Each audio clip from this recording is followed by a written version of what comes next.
We, this morning, are doing, I think we've never done this before like this. We're doing this Vision Sunday, and before I introduce the guest that's gonna come up with me and talk, we're kind of gonna incorporate a little bit of this gentleman's story, but also some conversations that we've been having over the last year.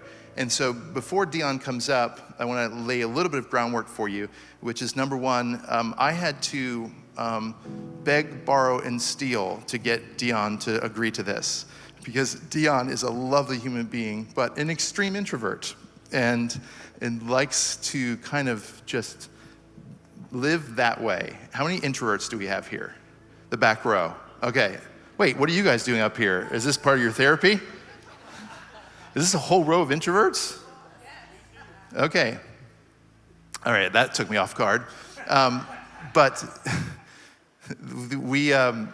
you're in good company, Dion. But Dion has come from a little bit, not growing up in, but he'll tell you a little bit of a story, but Dion does something that I think all of us have the potential to do, and that is hear God. Hear God's voice through symbols, through people, through a lot of different ways. I know we have a group that goes out in nature, Wild Wonder. They hear from God or see things that remind them of ideas of the divine. And so Dion does that, and we've reframed it. We're not saying it's a gift, although I think there is a gift there, but it's an awareness of that God is always speaking. God didn't stop speaking when Revelation was finished, right? The book of Acts continues today. We're still hearing God in moments because there are new opportunities to love people well. And so Dion has that awareness, and we're gonna talk a little bit about this, but I want you to do me a favor. This time, I'm not gonna have you stand up, because that will freak the introvert out, okay? We're gonna do a golf clap together as Dion comes and joins me today. How's that? Thank you, Dion, for coming today. Yeah.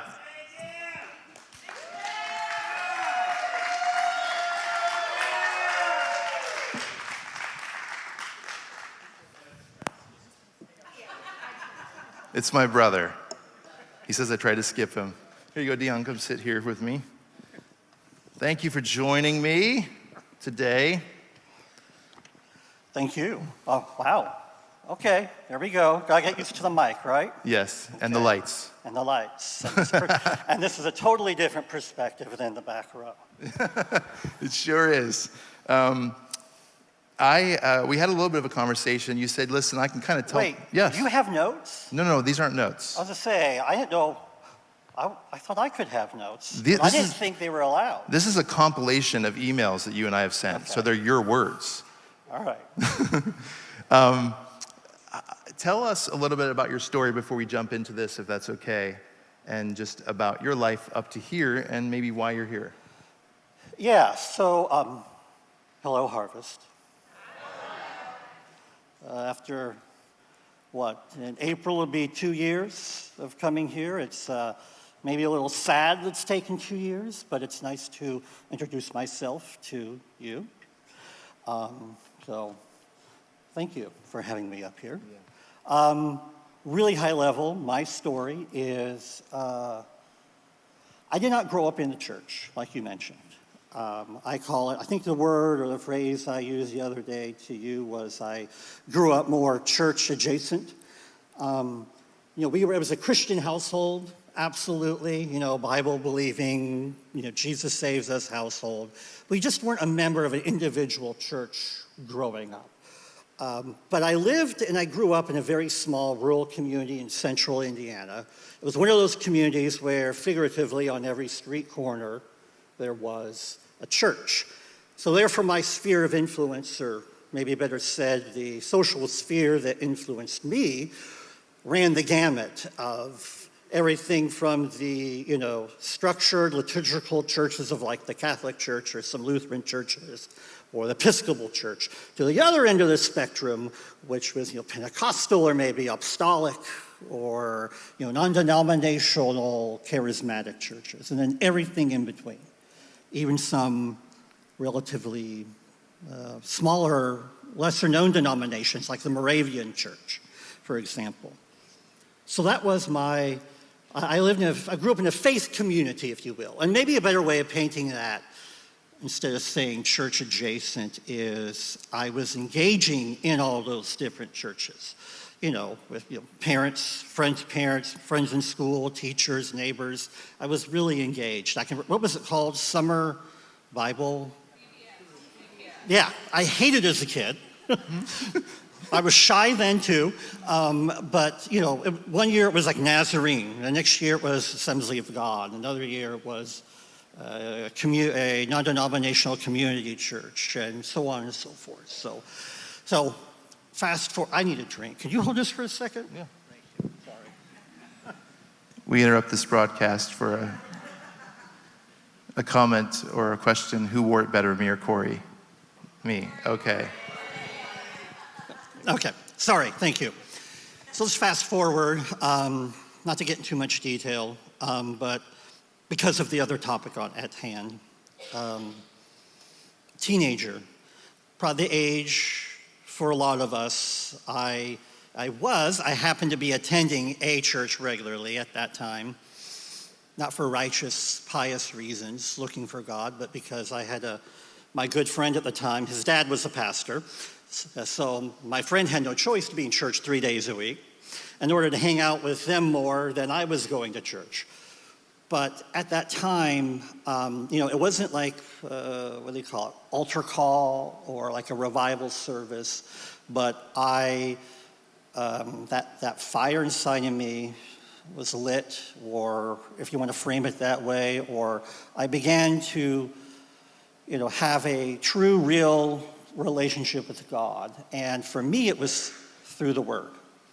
I fell in love with the Word, and it went from a two-dimensional collection, a little piece of literature, a collection of essays and texts and books, and for me it became a 3-4 multi-dimensional living, breathing representation of God. And I began to discover and recognize the facets and the faces of God through the Word, and absolutely just fell in love with it. Yeah.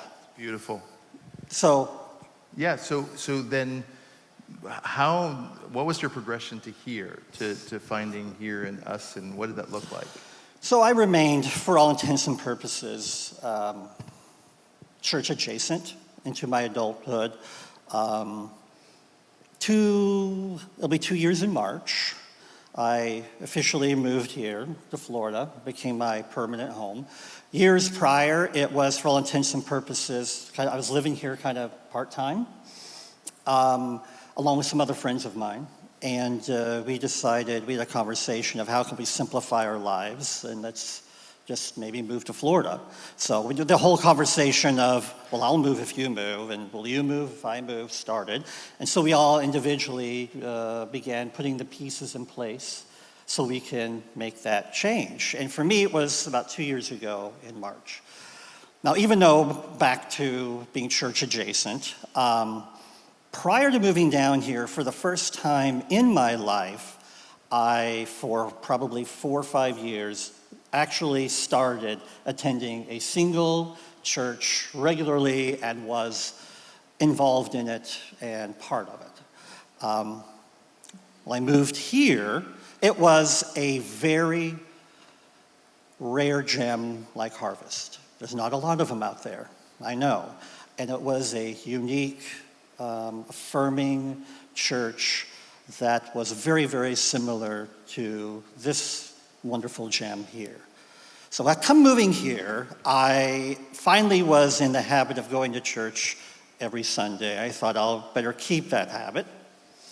I started doing some Google searches and doing research on several different church websites, and this was at the top of the list. Now, what's published online is one thing versus really what is at the heart of the church. So I came here, sat back in that corner, intentionally late, to avoid the smiles and the shaking of hands. And didn't realize it, but you actually happened to have a speaker that Sunday. I think he was an author of Clobbered or... Yeah, Colby Martin, yep. Yeah, had no idea he was a speaker. But even before you introduced him and he began to speak, God spoke very clear to me in that back corner. Throw the rest of your research away. This is where I want you, and this is where you need to be. And so it really wasn't, I knew it then. So that's what brought me here. Amazing. Yeah. Now, I want to touch on this briefly because I want to spend some time on the content here. But I want to touch on this briefly. How many of you grew up in a church environment where they had people that they called prophets? All right. How many of you had good experiences with those people? And how many of you had bad experiences with those people? Yeah. So some of you are both and some of you are either or. So in other church places, they would refer to you as somebody who is a prophet. Yes. But as you've kind of, loose term, deconstructed or continued on your path of discovering what those kind of things that the Bible does talk about looks like in this modern world, tell us some of the problems with that idea. Yeah, And I think some of you are going to get some healing from this. You don't have to, but it's available. So go ahead. If I reference maybe the conversation we had the other day, I was at the church I came from referred to. I was given the title of prophet. I was Prophet Dion is how I was addressed. And I never, even though that was a culture where it was accepted and that was normal, I never liked how that title or how that gift, if you will, was packaged. I was never comfortable with it. I didn't like how in those environments, and again, I'm not going to maybe criticize that environment per se, but for me, I didn't like the elevation of it. I did not like the idea of immediately, because I had that title and they called me that, I didn't like the fact that I always had a spot on the front row if I wanted it. I didn't like that I was looked at differently. I don't want to say better, but that's in that culture, you're closer to God. You're closer to God. You can hear God better than the rest of us, and therefore everything you say we have to listen to, and you need to respect the man of God. And I just did not like that. I disagree with that packaging, if you will. I believe that all of us hear God in unique, different ways. And I believe that all of us have certain gifts and abilities where we hear him better in certain methods than other methods. And I don't necessarily like the idea of that elevation, and also not questioning, well, if the prophet said so, therefore it is so. And I do not like that as well. So, and what we've done here, because I come from a background where those things were exactly the way you said, but as we have moved through the progression of our faith and what this community looks like, we're doing our best to not throw out all of these ideas because they have at times been harmful to people, and put guardrails around them in a way that creates an environment that's safe, where we can extract what's good from these ideas or concepts or giftings or awareness, as we said, but not allow it to become harmful. So one of the ways we do that is, number one, Dion will send me emails every now and then, and he first asked me if it was okay, and I said, of course. And it was just his ideas or things that maybe he saw in worship, word pictures, different things, never really telling me what I'm supposed to get out of it, but just here's what I have been thinking about or praying about or seeing. And then what I would do personally is think about, well, does this overlap with anything that I've been either talking about or thinking about or having private conversations about? And then if there's some overlap there, then I will take what's overlapped there and just put a little bit more time and attention on thinking about those things. And for lack of a better term, I think it's also another way that the idea of the counsel of many, right, that we read about in the Bible, there's safety in the counsel of many, can operate, where you're going, if you have 8 people that are all seeking what's best for a community and they have some overlap, because you can't get 8 people to agree on anything, then probably that overlap is probably a safe thing for us to put some more time and attention on. And then what we're going to discuss today is some of the stuff that him and I have talked about for the last year about this church, and then about some ideas that you've been thinking about or God's revealed to you about the future of our community here. And what I want you to do is, number one, I'm going to tell you the stuff that overlaps with things I feel like I've been feeling, but then I want you to do the same thing. So if you find some stuff that overlaps with him, that overlaps with me, just take some more time and attention on thinking that maybe it's possible that that's true for your life or this community. Doesn't mean it is, but I think there's a good chance that if all 3 of us are feeling or seeing the same thing, then you can kind of think on that. It's no different than, it's the spiritual side of really the idea of brainstorming and then a group of people coming together and settling on 2 of the 10 ideas they came up with. So I want you to do that and demystify it so that you can stay open, especially those of you that have been harmed by this idea, so that you can we can kind of join together and decide what's the next chapter for our community and what's the next chapter for you in your life and what is uplifting. That's the key part. Anything that comes that we feel like is a message from God has to be uplifting, encouraging, edifying. If it's tearing down, dividing, any of those things, it is not ever God. So those are some guardrails around it, and we're going to jump right into it. And I want to kind of backtrack, and we'll do this as quickly as we can, and then we'll get to kind of what you're feeling for 2025. Is that okay? Is everybody all right with that? Especially those of you that have had harm done in these situations. We're going to redeem part of that, hopefully, for us. I know it's redeeming for me. I'm going to kind of start. I took about 6 emails over the last year and a half, and I put them into the evil ChatGPT. And some of them were long, a couple thousand words combined. And I said, give me the common themes in these 6 emails and in chronological order. And so that's what I've got here. And I love it because there's stuff here that Rob and I had talked about, or Aaron and I would talk about, or my mom and I would talk about, or people that I talk about these things with had already talked about. And then I get this email that has something similar to it. And so I want to kind of start with this idea of the oasis that you saw, I think, about a year and a half ago. And I think this is a beautiful picture for who Harvest is. Go ahead. Yeah, so when I first started coming here, I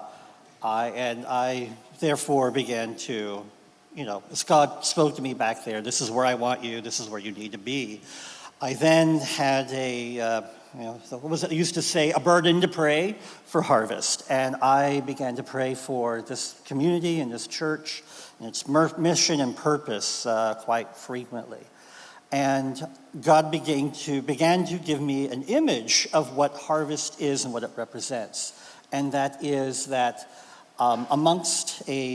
imagine like a dry wasteland, in the middle is an oasis made up, that's not walled, but is filled with trees of all kinds of sizes and ages, and mighty tall trees where they have their own ecosystem around them, and other trees that are maybe just saplings are starting to grow. And amongst this dry, arid land is a place where the air is sweet, smells sweet, and there is sustenance, and there's safety, and there's peace and calm and safety in that oasis. It does not exist in this surrounding dry, arid land. Yeah. And then tell us about how you saw people like that were kind of peeking out and hoping to find the courage or the inspiration to run across the wasteland into the oasis. So beyond the oasis that sits on this dry, arid land is also then a wilderness, like a spooky, haunted jungle, if you will. Okay, that kind of wilderness, and on the fringes of that wilderness, God was showing me countless, a sea of people who were standing on the edge, who were aching and hungry and thirsty for what they could sense was in that oasis. But they were afraid and fearful to make that leap because that dry, arid land they would have to cross, there was fear.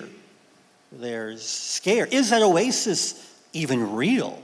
Is it even real what I think I can hear and I think what I can sense over there? Is that even, am I gonna run out from this scary wilderness into an open, dangerous, unprotected, dry wasteland and find out that it's not even real?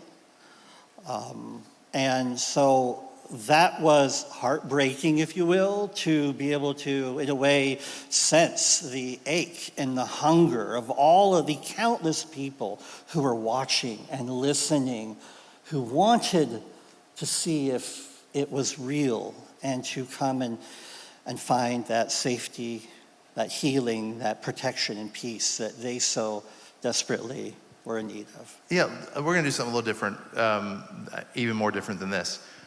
Who here feels like in 30 seconds they can tell us what you think that means? Yes. Stand up so everyone can hear you.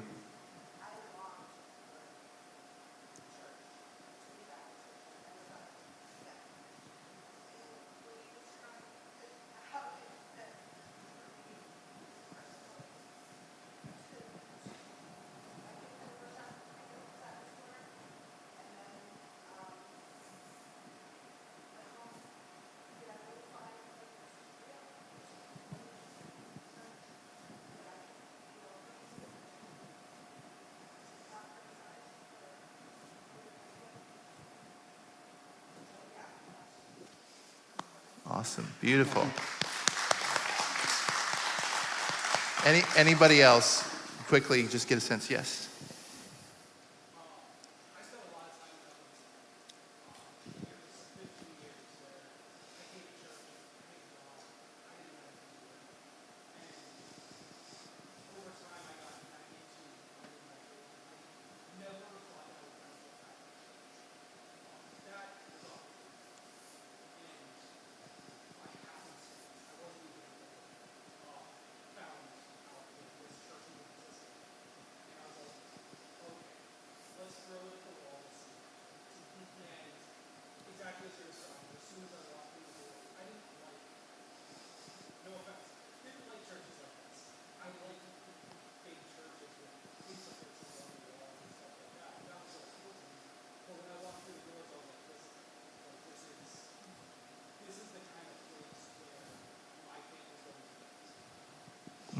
Both really good. Thank you, Taylor.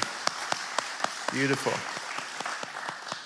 And then you started to get this idea or concept, building upon it, about building bridges to some of the, both, I think, the marginalized and also another group of people. That was hard for me to hear, especially given my heart for justice. Nothing gets me more worked up than injustice. So talk about that. Yeah, so over time, again, continually to pray for harvest and seeing the oasis and that image, I began to see an elevated bridge being built from the oasis to the wild wilderness. And it was almost like an old school turn of the century, or what do you call them? Covered bridge. Oh, yeah. Covered bridge that was elevated.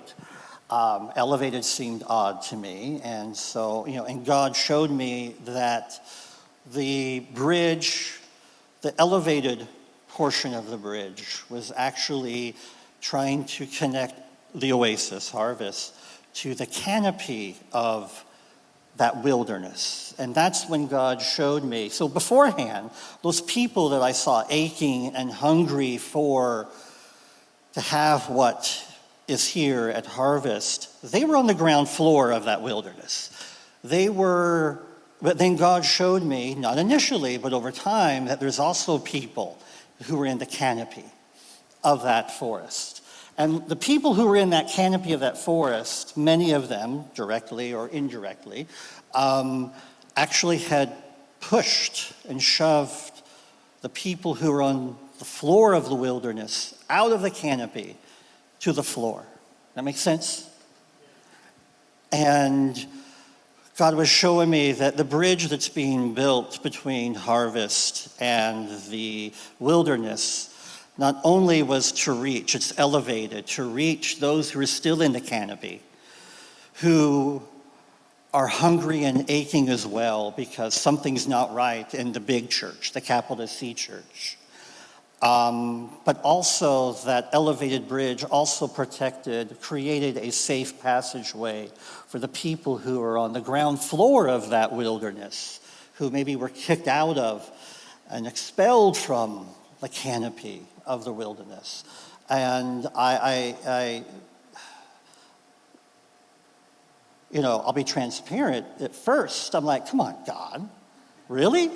You want to build a bridge to those people who are in the canopy, which represents, we'll call it established capital C church, who kicked out the people and said, you don't belong up here, and shoved them to the floor, out of the canopy, to fend for themselves, to be isolated and alone. I'm like, come on, you want to build a bridge to them too? Come here to harvest? And God said to me very distinctly, they're victims too. They're victims too. Yeah. Let's move on from that one. Okay. One of the things that I wrote down here is that the bridge represents radical inclusion, providing a safe passage to all, and sometimes all is a hard word, embodying the message of grace and reconciliation. And I know many of us in this room who have experienced rejection from the church for one reason or another may not be there, and that's okay. But I think one day we'll get to a place where we realize that people that were a part of the marginalization, the victimization, the creating those walls that prevented some of us from feeling like we were equal, that one day I think there will be some healing there, and there will be a potential for them to fix, as you say, the things that are broken in that system. We're not alive as a community to reject the system. We're here, hopefully, and by system I mean the church that has done harm for a long time. Not that the church is bad, there's lots of great churches, but the church has been on the wrong side of almost every social justice issue throughout time, whether it comes to equality with women, whether it comes to people of color voting, whether it comes to, there's always been radicals within the church that have been on the right side, but the majority of the church out there has always been on the wrong side of it. Anti-LGBTQ, whatever it is, we seem to see a pattern over time where, depending on how old you are, you could be a straight white woman in this room that's had a really bad experience with the church because there was a time when in certain denominations that women were told to be silent, that they had nothing to offer other than maybe going in and taking care of the kids, that their ideas weren't valued. So there's a lot of different ways, if you don't know what we're talking about here this morning, that people over time have been harmed by this thing that was supposed to bring hope and love and equality and justice, and that's what we're talking about. And I'm beginning to see, even in our time here at Harvest, people that rejected the idea that we had embraced here come back, even in the last 5 or 10 years, recently, in the last couple of years, come back and say, hey, I think there's something to where you guys are at and where you're going. And I think I missed it. And I think there's the potential to see that, for it not to be about an us versus them, but hey, can we get to a point where faith is a positive thing in people's lives, where faith is encouraging, where faith is bringing love and community and togetherness versus the division and the infighting that we see and the rejection, the marginalization. So I love that picture. It's hard to hear, but I also think it's important to keep in our minds for the future of who God's calling us to be. I do like this part. I wasn't going to bring it up, but I think it's okay to go there, and then we'll transition here very quickly into the future. Oh boy, there's so much here. We don't have enough time, but that's okay. Let's talk about the sandbox idea that you had. Do you remember that? Yeah, I remember that. If my memory serves correct, it was first week of November? I think so. First week of November. I don't know how you want to phrase. For some of us, it was a disappointing week. Leave it at that, right? Yeah, for some, yeah. Yeah, and November was disappointing, I think, for some, it was for me. It was disappointing. And I was really kind of fretting about 2025. Worried about what's going to look like, what's going to happen on a myriad of different fronts, right? Okay, myriad of different fronts. And the week prior, God started showing me, actually you, but I believe it was you, the harvest, standing in a sandbox, okay? Sounds weird. Man-made sandbox, so not like a desert or a beach. It was something crafted and designed, but a sandbox. And the sand is boiling, undulating, if you will, and Pastor Dan, you were starting to sink. So, okay, it's quicksand, right? And then I saw it's going to sound really weird and mystical, but I saw a book being torn in half. And in one half of the book was on your rear, on your feet. Each foot had one half of the book. And God spoke to me and said that one half of the book represents your journey, your past, your story, what you brought you here. You just mentioned it a few minutes ago of your that arc and what you've learned through the pain and the struggles and what you've gained from that. And then the other half of the book, God said, well, this is the word, this is me, this is your faith, and promise that I brought you through that. I'm not going just to leave you now. And with these books of sandals, all right, your sinking stopped. Well, not stopped, it slowed down. And you're still sinking, not nearly as much. And then God said, in order to stop the sinking into the quicksand, you need to add locomotion. You need to start moving forward. So, and again, I know this sounds weird, but Dan, God showed me you in the sandbox wearing these books as shoes, that though the sinking had slowed down, but once you started moving forward, then the sinking completely stopped. Does this mean I have to exercise in 2025? It sounds like it. It sounds like it. 3 days a week, at least, to walk around the block. No. But as you're walking, you began to pick up speed. You were also there was also, and again, this is going to sound very old school, but like a mighty rushing wind came up behind you, and it was a strong, consistent wind that was helping propel you, that was supporting you, that was helping you walk even faster, but at the same time making your steps lighter and easier to make. And along with the wind, and in conjunction with you kicking up sand as you're going, the sand started to permeate the air around you. It got thicker and thicker and thicker to the point where you really couldn't see through the sand. It was like a fog of sand. Does that make sense? And God spoke to me and said that, and again, you're going to sound very Old Testament, so forgive me, but the trap that was laid out for you by your enemies, however you want to label that, is going to be turned, and now the sand is going to be blinding them so that they cannot see you, that they're blinded and they are not able to see you.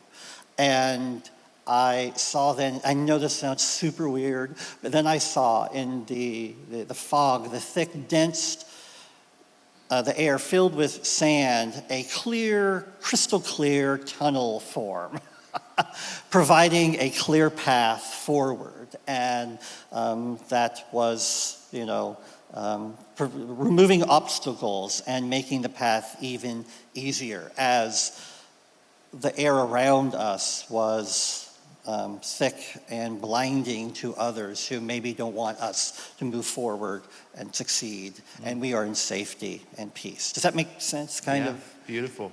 Yeah. So let's talk about forward. Okay. Let's talk about the future of who we are as a community. And I had said something a couple weeks ago that I want to end with this idea, and I said, many of us came here scared, wounded, a lot of things, and you might not have, and that's okay, because this will apply to you too. All of us have stuff that we need to deal with ultimately, but after a while, we can become so attached to the survival mode and the woundedness that we don't recognize the healing that's going on. And that not only do we need to recognize how far we've come, but recognize the need to continue healing and to be pushed forward out of that place that paralyzes us in our woundedness to continue to seek ways to heal, whether it's through therapy or community or friendship or looking after your mental health or your physical health. All of those different things, they're important for us not to stay in the same place of woundedness. And so we talked about that a couple weeks ago, and what was interesting is that you were kind of feeling the same idea, maybe a little bit differently. You want to explain that? Yeah, so, as I was praying for harvest and the coming year, what's next, or what the new season for harvest is, I got excited because what God was showing me was, as a community, as a whole, we're all on our own unique journeys, right? Our own unique arcs. But as a whole, there is going to be, it's already starting, hopefully, a new awareness of our healing. A new awareness of not only our healing, but also acceptance of our healing. And I was thinking about this even after we talked, that maybe instead of using the word healing, because that sounds like it's done and over with, we're never going to stop going through healing. There's always going to be something new. We're always going to be growing and evolving, right? So maybe another way of phrasing it is an awareness that as a community, as a whole, we're better today than what we were when we first walked through the doors. We're better today. We can look in the mirrors, and I believe God wants us to have an awareness of, yeah, I still struggle with a couple things here and there. Yeah, there's still a few things I'm unsure of, but you know what? I am better today because of how God worked through this community, through friends I've made, through how the message is, through the message, if it's okay, that message is that it's okay to, not only okay, but expected to ask questions, whatever the healing is. But I'm better today than I was, whether it's 3 months ago, 6 months ago, maybe for some of us it's 2 years ago. We're better. And through that awareness, I think, is where, and that acceptance that we're better today is now, there's going to be a transformation in this community.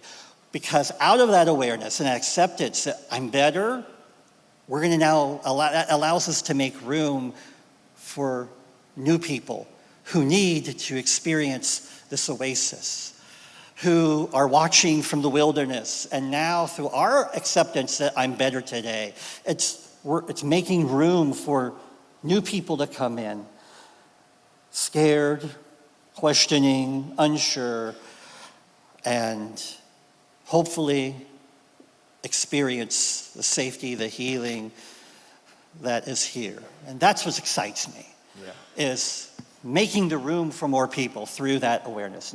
Yeah, beautiful.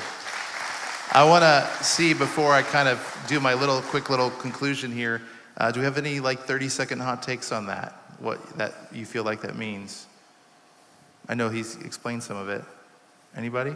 Yes, Scott. If anybody here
You can't get through a service of Harvest without somebody referencing some Broadway show. It's unbelievable.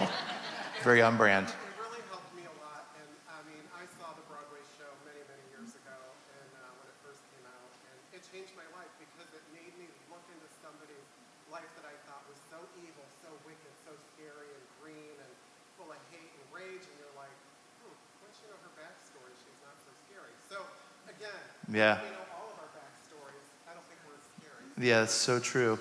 Another hot take? Somebody else? That was beautiful. Thank you, Scott. Yes, Paul. What I heard is that, yes, there is a bridge, but it's not there. We are. That's beautiful. That's great. Who else? Oh, back. Yes. When I got out of it, maybe it's like telling me like move forward, might be like afraid, might have some fear, somebody to move forward, you tell him to move forward, and he won't compel you. It's sick of saying that fear, that. Yeah, I love that. Thank you. I would like to know if our doctors, if either one of the doctors have something to say. Our resident psychologists that try to keep me sane. No? Yes? Yeah, I guess. I was like standing over here laughing with Emily because I was like, I think I have a third of our overlap. And so I was showing her like in my Bible study throughout there, like literally mimicking exactly what you guys are talking about, like in order. It's very weird, I'll show you. But I think that one of the biggest things that stuck out to me was that when you were talking about the sand, like while it's all up there and everything's a mess, it doesn't feel like you can see anything. But you can't stop walking and moving forward because you're safe. And so it became clear as you trusted to like take steps forward. And I think for all of us that have like lost our vision, lost our purpose, don't know what it is, like that's what I've been doing in my individual studies, like what am I even supposed to be doing? It became clear when you moved forward, not when you stood still. Yeah. Do you want to say something, honey? Yeah, but you're gonna have to put it together, Okay. or you can put it together. Yeah. So it was whatever day that he talked to me. So I've been struggling. So I completely walked away from God, faith, church, the whole bit because of a history with religion and how what was happening inside of my past marriage and stuff. And so I married a pastor and carried whatever. I think I was honest with most people that I really struggled with the idea of faith and the idea of this higher power. But I was starting to really miss the heart part of who I believed God was and the love part. But I felt like I couldn't go back to it because I had already kind of denied it as though it was something that couldn't be real. Because if it was real, why did I spend that 27 years of my life? And Dion spoke about me being in this room, and maybe you can explain it a little bit better. You don't have to explain the room that I went into, but just explain. And so I was struggling, like, how do I now walk out of this belief and this, like, what is it called? I think I was bitter, but I was also just it was like, if anybody said anything that sounded religious, I was like, I'm out. See you. This is way too triggering. And I could put on... Mind you, she married a pastor, Yes. so. But a very progressive pastor. But I could put on a brave face and I could say the right things to people, or I could say things that I felt like brought me closer to what I believed, but also kind of still included what maybe they believed.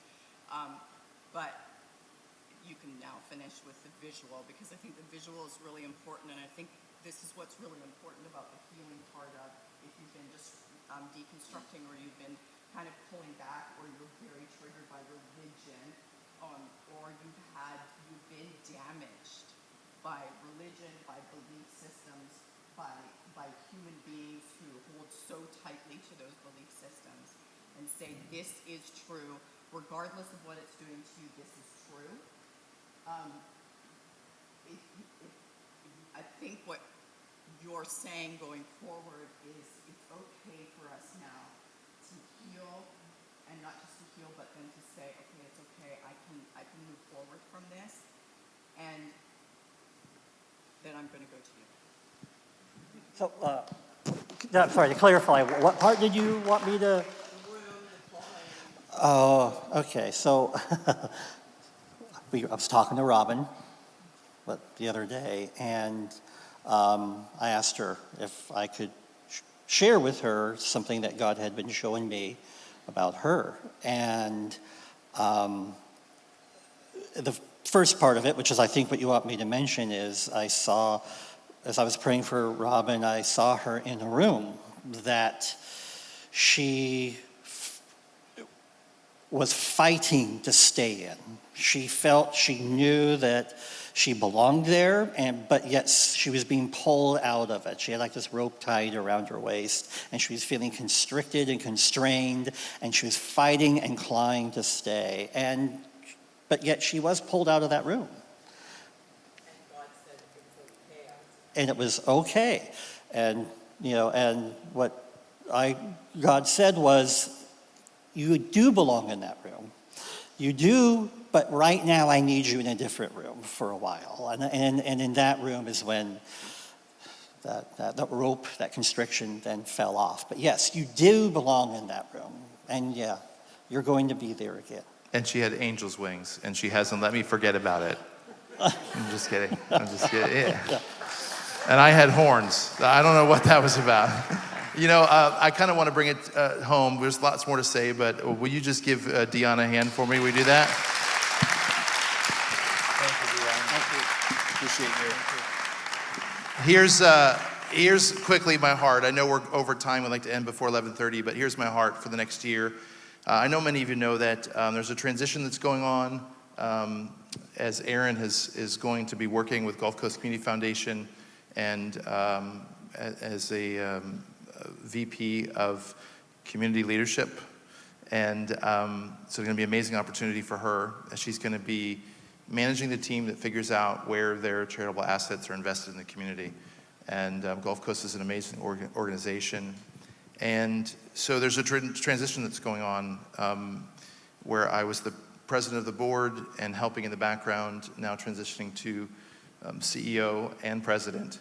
And as I have been thinking about what that means as an organization for both the church and for Harvest House,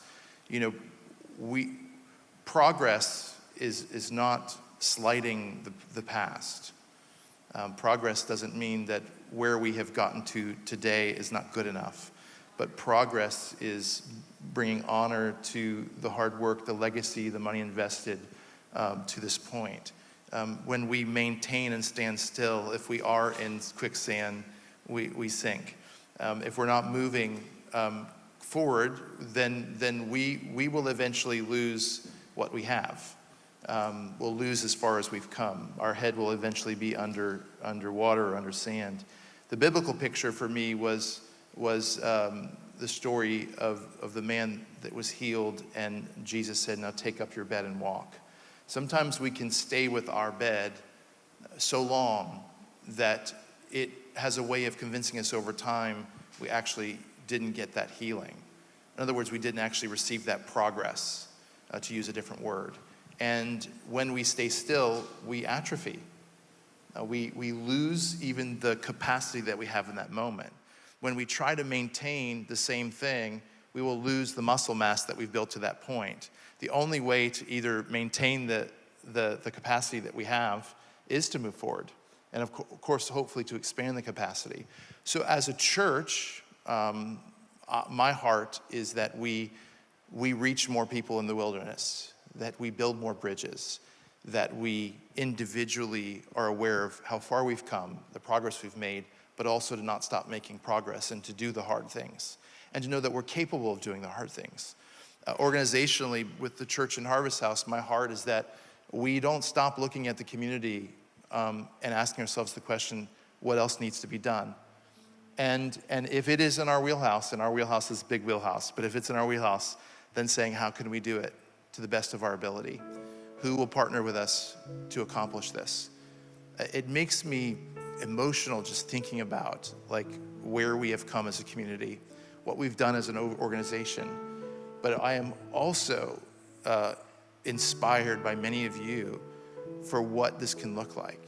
Because when I hear you, my dear, or I hear you, Taylor, or I hear some of your stories, and we're seeing that maybe not in the church, but we're seeing that time and time again in Harvest House, people that just had nowhere to go, nowhere to belong, nobody that seemed to care, nobody that saw them as an individual, trapped in a system.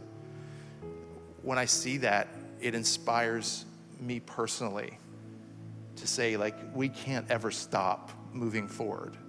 We can't ever stop giving it, as Babe Ruth would do, pointing to the fences and swinging as hard as we can.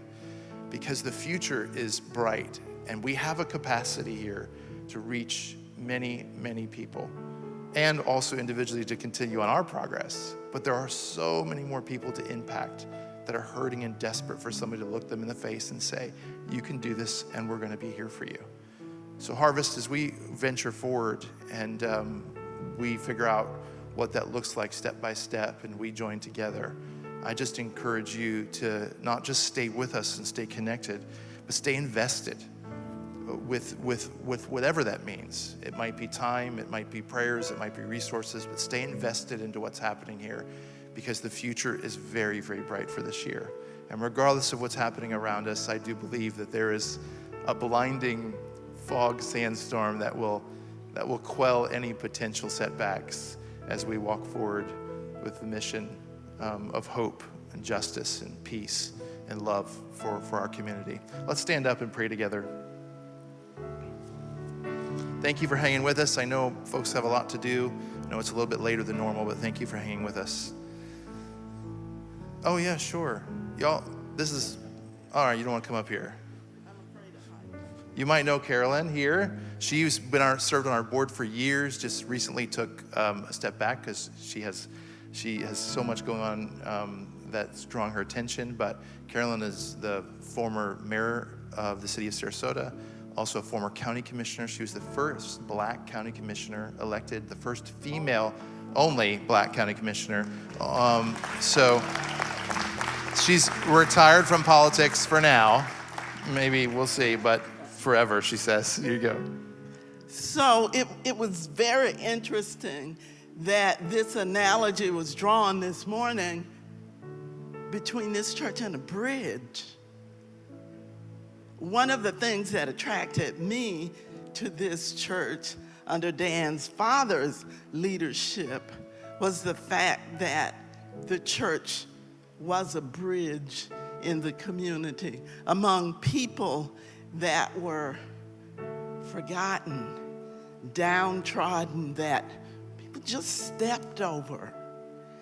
And so it's interesting, Dan, your vision for the future too includes a bridge. It's in the DNA of this church. We cannot do anything more than be a bridge. We have to keep connecting to the community, being that beacon that draws people to us. And I think it's because of who the church is and what it does that it has established itself, if you will. And so people are going to keep coming. We just have to keep bridging. And I in the years I've been here, I haven't heard of an engineer by training. As engineers I've worked with in local government, but the engineers have been the pastors and the leadership of this church. So I say I'm proud to be a member here, but y'all keep bridging, because that is the calling that God has given us. So we have to be obedient. Keep being that bridge. Letting your light shine is how that bridge continues to grow.